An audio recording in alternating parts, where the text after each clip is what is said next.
इस वीडियो में मैं आप सभी के लिए लेकर आई हूँ डिस्काउंट का ऐसा प्रश्न जो कि महत्वपूर्ण प्रश्न है और ऐसे टाइप के प्रश्न पूछे जाते हैं अक्सर। तो ये प्रश्न इस वीडियो में दो प्रश्न लेकर आई हूँ। ये दोनों प्रश्न SSC GL SSLC PO MTS GD railway यानी ऑल एग्ज़ाम के लिए इम्पोर्टेंट ये प्रश्न है। बोला गया है एक दुकानदार 2% छूट देता है तथा प्रत्येक 6 वस्तु की खरीद पर एक वस्तु उसने मुफ्त में देता है। फिर पूरे लेन देन पर वह लेन देन के दौरान 40% का लाभ कमाता है। उसने क्रय मूल्य से कितना प्रतिशत अधिक मूल्य पर अंकित किया। क्या बोला गया है यहाँ पर सुनना 2%। ये 2% का क्या है? डिस्काउंट है, छूट है। तो परसेंटेज का मतलब क्या होता है? हमेशा ध्यान रखना बट्टा में 100, यानी इस 100 पर 2 की छूट दी जाएगी।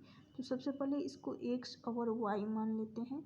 तो 100 था, इस 100 पर यदि 2 की छूट दी जाएगी, 2 की कमी तो 98 हो जाएगा। क्लियर? फिर आगे बोला गया है टोटल 6 वस्तु उसने खरीदा उसने टोटल 6 वस्तु खरीदा और उस पर यहाँ पर 98 है।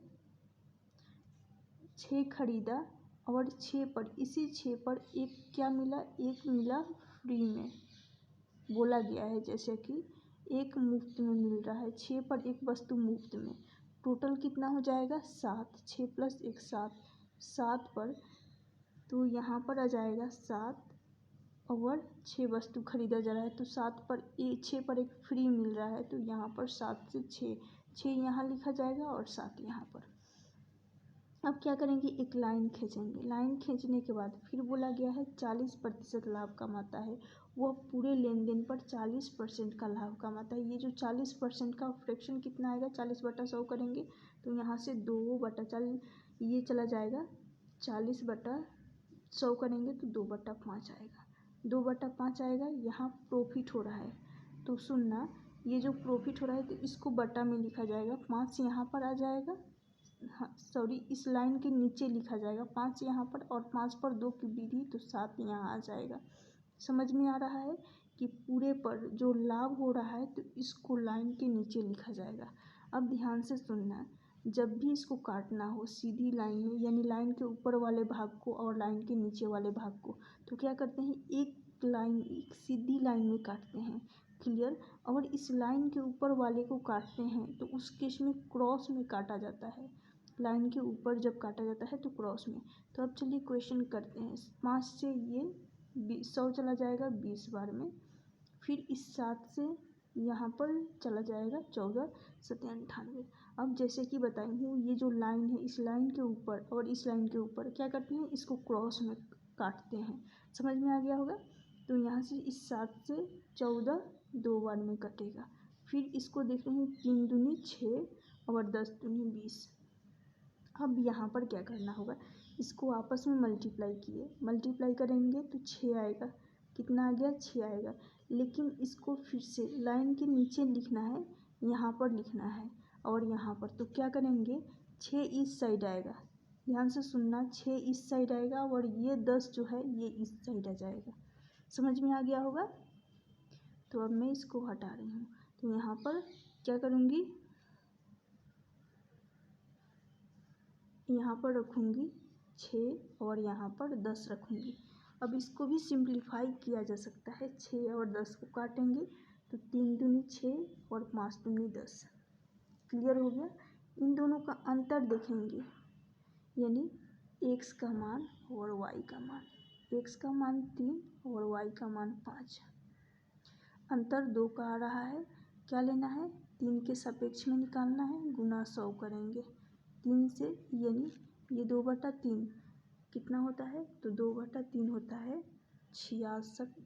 200/3 तो 66.2/3% इस क्वेश्चन का सही आंसर हो जाएगा। 200/3 करेंगे तो ऑप्शन डी होगा इस क्वेश्चन का करेक्ट आंसर। एक और क्वेश्चन देख लीजिए। नेक्स्ट क्वेश्चन है, बोला गया एक डीलर 20% की यहाँ रहेगा नगद छूट प्रदान करता है। नगद छूट प्रदान करता है और फिर भी 20% लाभ कमाता है। अगर कोई छूट के लिए जिद करता है, यहाँ पर रहेगा, अगर कोई छूट के लिए जिद करता है तो वह दर्जन यानी दर्जन वस्तु की कीमत पर 16 वस्तुएं दे देता है। यानी दर्जन के जगह पर दर्जन यानी 12 की जगह पर 16 वस्तुएं देता है। तो ज्ञात कीजिए, एक दर्जन में 12 वस्तुएं होंगे तो ज्ञात कीजिए कि लागत मूल्य में कितने प्रतिशत ऊपर उसका माल सूचीबद्ध था। अब यहाँ पर भी वैसे ही एक्स और वाई मानेंगे। एक्स और वाई माने फिर 20% कितना होता है, 20% इसका फ्रैक्शन का मान 1/5 होता है। तो 5 था, 5 पर 1 की छूट दी जाएगी तो 4 हो जाएगा, डिस्काउंट लिखा जाएगा। फिर आगे देखा जाए तो सुनना यहाँ पर ध्यान से, दर्जन, एक दर्जन में कितने होते हैं, 12 यानी 12, यहाँ ये दर्जन है,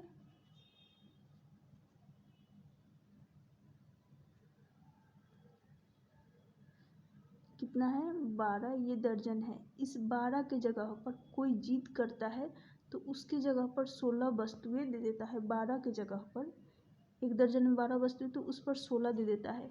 तो कितना अधिक, फ्री में कितना दे रहा है, तो फ्री में वो 4 दे रहा है, फ्री का वो 4 देगा, 4 वस्तु दे देगा।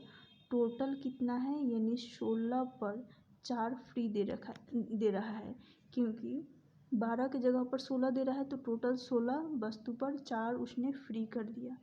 तो इसको काट देती हूँ, सिंप्लीफाई करके लिख रही हूँ। तो 1/4 आ गया, 1/4 आ गया। सुनना ध्यान से, 4 था, 4 पर 1 की कमी की जाएगी। तो कमी वाली, जैसे कि पिछले क्वेश्चन में किए थे, टोटल 7 हो रहा था तो 7 पर 1 की कमी, तो 6 लिखे थे यहाँ, लेकिन इसमें 3 लिखा जाएगा क्योंकि 1 की कमी की जाएगी। फिर उसके बाद देखेंगे, लाइन के नीचे लिखेंगे क्या बोला गया है। फिर भी वो जो लाभ कमा रहा है वो लाइन के नीचे लिखा जाएगा, जो वो लाभ कमा रहा है पूरे पर। तो 20% 1/5 होगा, तो 5 पर 1 की वृद्धि करेंगे, प्रॉफिट हो रहा है तो 6 हो जाएगा। तो जैसा कि बताई हूँ, इस सीधी लाइन में, लाइन के ऊपर और नीचे वाले भाग को सीधे काटा जा सकता है, और इसको काटेंगे तो इसको भी सीधे काटा जाएगा, 3 दूनी 6। अब क्रॉस में मल्टीप्लाई करके लिखा जाएगा। तो यहाँ पर कितना आ जाएगा, यहाँ पर 4 × 2 करेंगे तो यहाँ से कितना आ जाएगा, यहाँ से दिख रहा है कि एक और नंबर ऐसा है जो कि कट जाएगा। इस लाइन के ऊपर वाले भाग में क्रॉस में 4 कटेगा। सुनना, इस 4 से ये 4 क्रॉस में कट जाएगा। कटने के बाद यहाँ पर क्या बचेगा, यहाँ पर बचेगा, इसको क्रॉस में मल्टीप्लाई करेंगे तो यहाँ से आ जाएगा 1 और यहाँ पर रहेगा 2। इन दोनों का गैप देखेंगे, 1 के सापेक्ष में गुना 100 कर लेंगे, प्रतिशत निकालना है, गुना 100 करेंगे तो यानी 100%। इस क्वेश्चन का सही आंसर ऑप्शन बी होगा, 100 आ जाएगा।